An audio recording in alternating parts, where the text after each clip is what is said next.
ताडोबा अंधारी व्याघ्र प्रकल्पात विना परवाना पर्यटन रस्त्याने प्रवेश करणे पर्यटकास महागात पडले असून वन विभागाने पर्यटकांवर दंडात्मक कारवाई केली आहे। ताडोब्यातील व्याघ्र दर्शनासाठी देश विदेशातील पर्यटक ताडोब्यात येत असतात। तसेच विविध सेलिब्रिटी सुद्धा ताडोब्यात वाघ पाहण्यासाठी येत असतात।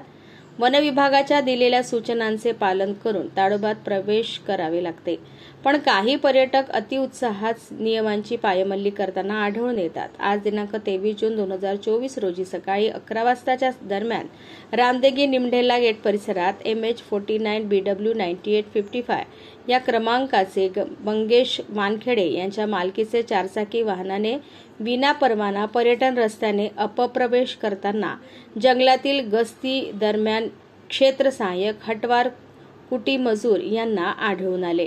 वन परिक्षेत्र अधिकारी किरण धानकुटे यांच्या मार्गदर्शनात क्षेत्र सहाय्यक मोहन हटवार यांनी 3000 रुपयांची दंडात्मक कारवाई केली। या अगोदर सुद्धा अशा प्रकारे कारवाई करण्यात आली।